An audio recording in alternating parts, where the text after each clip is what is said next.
Au nom du Père et du Fils et du Saint-Esprit. Amen. Évangile de Jésus-Christ selon Saint Jean, chapitre 20, des versets 19 à 31. C'était après la mort de Jésus, le soir du premier jour de la semaine. Les disciples avaient verrouillé les portes du lieu où ils étaient, car ils avaient peur des Juifs. Jésus vint, et il était là au milieu d'eux.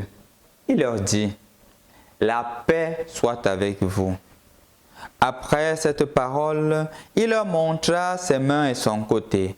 Ses disciples furent remplis de joie en voyant le Seigneur. Jésus leur dit de nouveau: « La paix soit avec vous.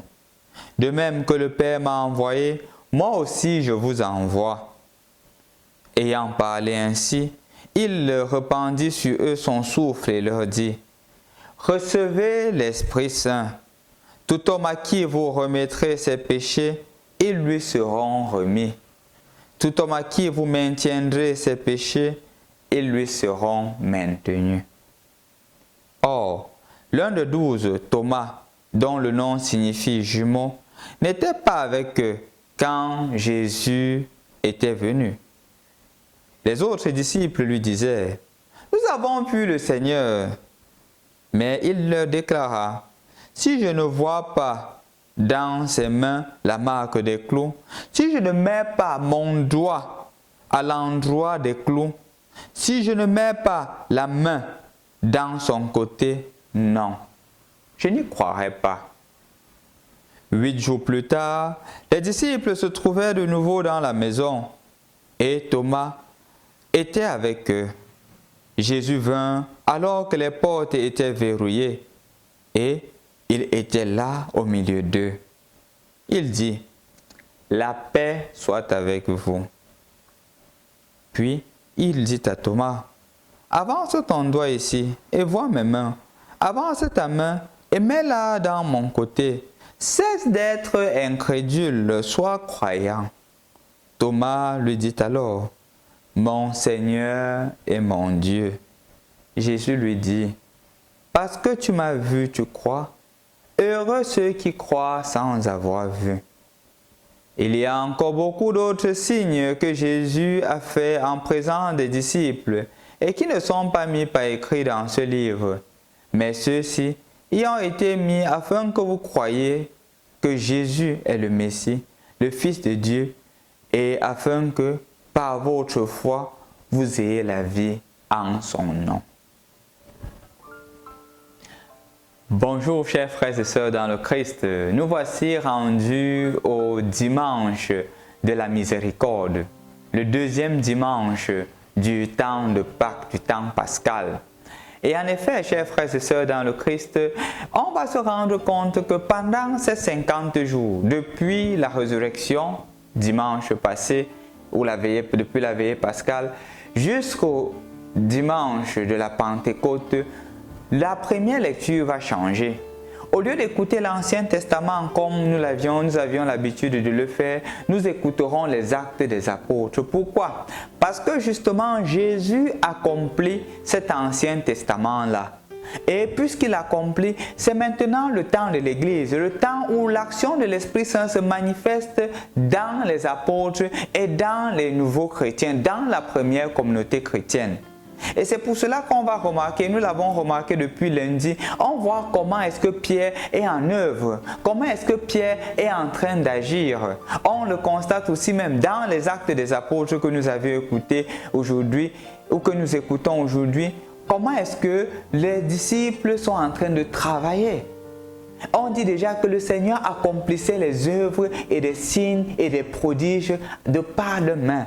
Parce qu'ils se sont laissés transformer, le Seigneur a accompli des signes à travers eux. Le Seigneur ne cessait d'accomplir au point où les miracles, les prodiges que Pierre est en train de faire sont presque exactement ce que Jésus faisait de son vivant.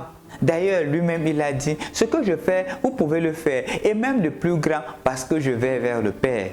Et c'est ce que Pierre, qui est le premier pape de notre Église, accomplit aujourd'hui. Donc, chers frères et sœurs dans le Christ, on pourrait ouvrir une parenthèse ici et se demander, quels sont les prodiges que le Seigneur accomplit à travers moi? De par mon baptême, j'ai reçu la grâce d'être prêtre, prophète et roi. Comment est-ce que le Seigneur travaille avec moi? Comment est-ce que le Seigneur m'utilise pour accomplir son œuvre sur la terre comme il est déjà dans le ciel?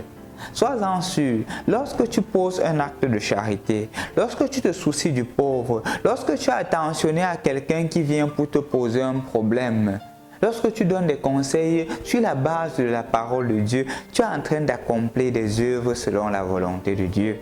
Et cela, tu dois en être fier. Lorsque des personnes viennent te demander des conseils, lorsque des personnes te font confiance et te donnent leurs secrets, parce qu'ils voient en toi une personne sérieuse, tu es en train d'accomplir l'œuvre de Dieu.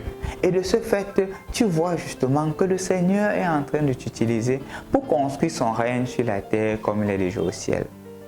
Donc mon frère, ma soeur, que les actes des apôtres ne se limitent pas seulement aux apôtres, que cela continue avec toi. Parce que nous sommes en train de célébrer en ce moment le temps de l'Église, le temps où l'Esprit Saint est à l'œuvre dans la vie de chaque chrétien. Et laisse donc l'Esprit Saint te transformer. La deuxième des choses que nous remarquons aujourd'hui, ou du moins pendant ce temps de Pâques, c'est qu'on ne écoutera que l'évangile de Saint Jean. D'ailleurs que c'est reparti presque en 3 parties. Dans la première partie, nous écouterons le discours sur l'esprit, l'eau et l'esprit en rapport avec le baptême, avec Jean chapitre 3. Et après, nous entrerons dans le discours sur le pain de la vie, le discours eucharistique, chapitre 6. Et enfin, on commencera et on abordera les chapitres 14, 15, 16 et 17 de Saint Jean, justement pour approfondir le discours sur le pain de la vie et les discours d'adieu, parce que le Seigneur sera en train de partir et nous enverra l'Esprit Saint. Chers frères et sœurs dans le Christ, je voudrais qu'on ouvre une parenthèse. Pourquoi le choix de Jean au détriment des autres? Le choix de Jean est simple, c'est parce que c'est l'évangile qui a une plus grande tonalité spirituelle. Il s'est plus basé, Jean, sur l'aspect spirituel de Jésus. Et l'objectif de l'évangile de Jean, c'est de montrer que Jésus que nous attendons est le Fils de Dieu et il est Dieu. C'est pour cela que dans plusieurs aspects, déjà de par le prologue, on remarque qu'il dit « Au commencement était la parole était auprès de Dieu et la parole était Dieu ». Donc, d'une certaine manière, il fait déjà comprendre que Jésus que nous sommes en train de suivre n'est pas un personnage quelconque, c'est Dieu qui s'est fait chair. La deuxième chose qu'il faudrait aussi remarquer, c'est justement la controverse qui existait entre les Juifs et Jésus, où on disait que il ne dit pas seulement que Dieu est son Père, mais il s'est fait ainsi l'égal de Dieu. C'est donc pour cela que nous nous appesantissons sur l'évangile de Jean pour en guetter ou pour en extraire la substance spirituelle qu'elle revêt.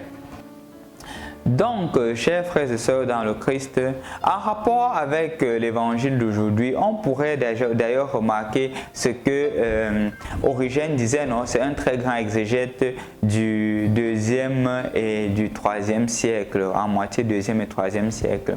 Il disait que les prémices des évangiles, les prémices des Saintes Écritures sont les évangiles. Et il disait maintenant que les prémices des évangiles, c'est l'évangile de Jean. Et ne peut le comprendre que celui qui, premièrement, choisit Marie comme sa mère et deuxièmement, celui qui a posé sa tête sur la poitrine de Jésus. Comme pour dire que l'évangile de Jean est le moyen le plus adéquat pour pouvoir comprendre les évangiles. Et comprenant les évangiles, on comprend mieux le Christ, on l'aime le plus et on est à son écoute. On peut d'ailleurs le remarquer à travers l'évangile d'aujourd'hui, où Jésus ressuscité se met à tenir un discours qui est tout à fait différent. Premièrement, notons qu'il dit « La paix soit avec vous » 3 fois. Shalom, shalom, shalom. Comme pour dire que ce qui doit habiter le chrétien, ce qui doit habiter celui qui suit le Jésus, ce n'est pas la haine, c'est d'abord la paix, c'est d'abord la joie. Au milieu de tes peurs, tu dois toujours être habité par la joie. Tu dois toujours être habité par la paix. C'est pour cela qu'il insiste. Et par 3 fois, comme pour nous montrer combien est important ce désir de paix. Le Seigneur a besoin de la paix. La paix dans nos cœurs, la paix dans nos familles, la paix dans nos villes, la paix dans notre pays et la paix dans le monde entier. Je voudrais donc t'inviter aujourd'hui, premièrement, à prier pour la paix dans le monde. Parce que, comme je l'avais dit, chaque fois que nous tuons une vie innocente, nous tuons le Christ. Chaque fois qu'il y a les guerres, nous sommes en train de tuer encore le Christ. Et aujourd'hui, je t'invite, fais un seul Je vous salue Marie pour la paix dans le monde. La paix en Ukraine, la paix dans les foyers, la paix au Mali, la paix au Burkina Faso, la paix au Cameroun, la paix dans tous les pays en guerre. Prions pour la paix dans le monde entier. Parce que le Seigneur nous offre la paix. Et donc, non seulement nous devrions prier, mais œuvrons aussi pour la paix. Je crois qu'à chacun, un petit niveau, à son petit niveau, il pourrait œuvrer pour la paix. À travers, par exemple, des actes où, justement, quand il y a conflit, je ne viens pas attiser le feu pour dire que non, tu as raison, tu as tort, mais je cherche à créer une certaine réconciliation. Et là, je suis un artisan de paix. Là, je suis en train de construire le règne de Dieu sur la terre comme il est déjà au ciel. La deuxième des choses que je voudrais partager avec toi, c'est justement la mission qui est confiée aux apôtres. Recevez l'Esprit Saint. Tout homme à qui vous pardonnerez les péchés, ils leur seront pardonnés. Tout homme à qui vous maintiendrez les péchés, ils leur seront maintenus. Comme pour te faire comprendre, comme pour me faire comprendre que les apôtres ont reçu ce pouvoir-là d'absoudre les péchés. Et c'est pour cela que le prêtre pardonne les péchés. Et justement, le moyen à travers lequel on comprend cela, ce n'est pas de par nos facultés intellectuelles. Cesse d'être incrédule, sois croyant. Le problème avec Thomas, c'est qu'il voulait voir. Il voulait voir des manifestations claires de la présence de Dieu, de la présence de Jésus pour pouvoir croire. Et le Seigneur lui dit que non, les enseignements que je te donne ne sont pas seulement une résultante de ta capacité intellectuelle, de ta capacité d'analyse. C'est une affaire aussi de cœur, une affaire du fait que l'homme se laisse davantage transformer et se laisse séduire par Dieu. Et donc, toi aussi, tu es appelé à te laisser séduire par ce Dieu-là. Si tu te laisses séduire, tu comprendras mieux le sacrement de la réconciliation. Et Jésus, dans l'évangile d'aujourd'hui, l'a manifesté. Il ne condamne pas Thomas. Il ne condamne pas Thomas de l'avoir régné, d'avoir douté de sa présence. Il dit, Thomas, viens, sans le gronder. M'aide, cesse d'être incrédule. Ne sois pas derrière moi parce qu'il y a des signes visibles. Sois derrière moi parce que justement ton cœur s'est laissé transformer par l'Esprit Saint et tu te laisses conduire par Dieu. Donc mon frère, ma soeur, aujourd'hui soyons aussi des artisans de la miséricorde de Dieu. De par nos manières d'agir, de par nos manières de penser, de par nos manières de nous réconcilier. Un pardon offert à un frère et à une soeur, c'est une place ou une clé que nous sommes en train d'ouvrir pour le paradis. Une guerre créée, c'est une porte que nous sommes en train de fermer pour le paradis. Aujourd'hui encore, le Seigneur t'invite à être un artisan de miséricorde dans ta famille, à être un artisan de miséricorde dans ton lieu de service, à être un artisan de miséricorde dans ton quartier, à être un artisan de miséricorde dans ton pays. Sois comme le Christ, artisan de la miséricorde de Dieu et bonne fête de la miséricorde. Au nom du Père et du Fils et du Saint-Esprit. Amen.